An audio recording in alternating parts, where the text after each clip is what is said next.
London should aim to become Singapore-on-Thames, as the EU's attitude towards the UK financial sector seems to breach the World Trade Organization, WTO's most favoured nation clause, an economist has claimed. Brexit negotiations with the EU started up again in January, with talks on financial services. After months of wrangling, new rules for trade were finally agreed on Christmas Eve, just days before the year-end deadline. But in a document spanning over 1,200 pages, there was very little mention of financial services, a sector that accounts for 7% of the UK's economy and 10% of its tax receipts. Prime Minister Boris Johnson himself admitted the trade deal struck with the EU had failed to meet his ambitions on financial services. The two sides hope there will be a memorandum of understanding in place by the end of March, but it is expected that these talks will only produce an agreement to consult each other before making regulatory decisions. The City of London's most influential lobby group City UK is urging Brussels to grant regulatory equivalence to the sector, as it is, in the interests of customers and clients in the EU.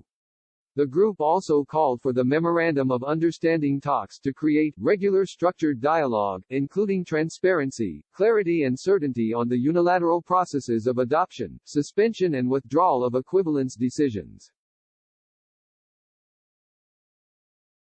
In a recent report, economist Catherine McBride argued that while many outside the financial services industry may assume that regulatory equivalence means the same in substance or quantity, it is now becoming extremely clear that for Brussels equivalence is simply a matter of political expediency. She explained, for the UK presently has not only equal, but identical, financial regulations to the European Union.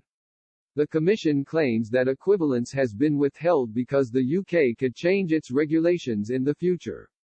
However, the Commission could withdraw equivalence with only 30 days' notice, so this is hardly a rational excuse. In reality, the Commission has refused to grant trading platforms located in the UK equivalence to trade euro-denominated EU shares with the aim of forcing businesses to relocate from London. This makes a mockery of EU claims about level playing fields and seems to breach the World Trade Organization, WTO's most favored nation rules. The most favored nation (MFN) principle is a cornerstone of the multilateral trading system conceived after World War II.